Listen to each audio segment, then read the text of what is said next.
So welcome to the Culture for another video today. We've got big Will Crozier from the Gold Coast down. So we're going to go through some rehabilitation stuff that he's gone through with his own training to improve some of the back pain that he's been feeling. And he's just going to take us through what has helped him over the last few months under his coach, Tony Bonvecchio, which I was lucky enough to learn from in my Crozier Sports Performance internship. So, Will, it's all yours, mate. Yeah, man. So after Pro Raw 10, just gone, I'd been dealing with back pain for a long time. It was just kind of like just getting angry, getting tight, going for walks, squatting. I just thought it was normal that everybody just kind of had a back pump 24/7. But soon found out after Pro Raw that it was a bit more than I thought. Nothing medical or breaking me, but when I would lock out my deadlift just at the top, right here, or when I would lock out my squat, literally right at the top, it'd get massive back pain in that lower, really lower sacrum, right down there. So I had to do a lot of rehab to fix it up. Just little stuff really consistently, nothing groundbreaking, but it's brought me back to squatting and deadlifting full time now. So awesome. Yeah, we'll go through. What were some of the drills? Yeah. Go through some positional breathing first. Yep. I did a bunch of different positional stuff, different for breathing, but the main one we did was the 90-90 breathing, which we'll go through right now. Awesome. Let's go through it. Jump on this side. Yeah. So it's going to lay down, put your heels up there on the edge. So I was always stuck in anterior tilt, like really twisted forward in this way. So all we're trying to do is the opposite of that. So he's trying to lift just his hips off the ground, not his whole back. He's not doing a glute bridge or anything. He's trying to feel both hamstrings, feel both adductors as he squeezes this. And then just holding that gently, relaxed. And then he's just going to raise his hand up to the reach. Yep. Just relaxed.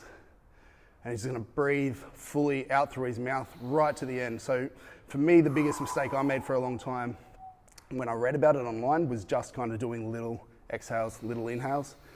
And the big thing that changed it for me was really getting right to the end. So really finding right to the end and feel your rib cage drop down, you feel your oblique switch on, you feel everything draw together. I even feel like my neck picking up right to the end, and then just gentle inhales through the nose. Yeah, you see already shaking. So it doesn't seem overly complicated, but it really works, and it's more of a frequency thing. It's more, for me, it was doing it every morning, doing it every night, and getting it done regularly. So how many sets and reps would you do? So for me, just 2 sets of 5 at the start, in the morning, same at night, and then before a workout, just kind of put me in position. Also helps clear the head, I find, made me think about like where my hips are going to be in my squats or deadlifts or whatever I was doing for that workout. So awesome. Cool. Brought it together. And then what were the other 2 drills that you went through for core strength or stability? So after that, once I felt my abs and stretch out the lower back and all that through that, we would do usually just some dead bugs, simple stuff, and just planks. So nothing complicated, nothing groundbreaking in terms of ab stuff, but they work. Yep. So do you want to quickly let's go through a plank, I think. Let's go, just take me quickly through a plank. Yeah, so down into a normal plank position like you'd normally be.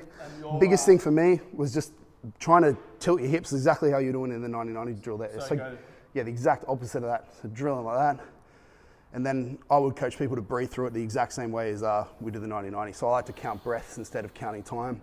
So I'd usually do this for, again, like 2 sets of 5 breaths. So really shaking like crazy. So I guess people are scared of getting in this flex position. They think, neutral. But often we find that when I'm Q neutral that people are extended. So yeah, cool, man. We'll go on to the dead bug, so we'll flip over on the back. So we'll reach up. We'll just do the most basic one. So I start with just teaching people the legs and just keeping the arm. Yeah, so we'll just, again, breathing out. And as you're doing that, just lowering one leg really slowly towards the ground, making sure that your back's pushing into the ground, making sure you're keeping your hips still. They're not moving, and bringing up your back as you go down. Really simple, breathing in as you come up. So again, same thing, making sure you get right to the end of your breath. I cue people, if they get down the bottom and they've still got air left, just stay there and keep breathing out. it should be the same thing. It should be feeling that almost that shaking, like I can see it on you right now. So, and you would do this stuff daily? Daily, and especially pre-workout for me. Definitely. It's kind of like bringing everything in position. So when I lined up a squat, when I lined up a deadlift, I was already locked in here. I knew what to feel. And then if that pain did come back, I'll do it in between warm-ups, in between sets. Yeah, which is simple. Awesome. Where can people find you on Instagram and website? So you can find me personally at wcroz on Instagram or at nexusperformance.aus on Instagram for our business. Perfect. Awesome. Thank you very much. Easy, man. See you next time. Happy lifting. Bye.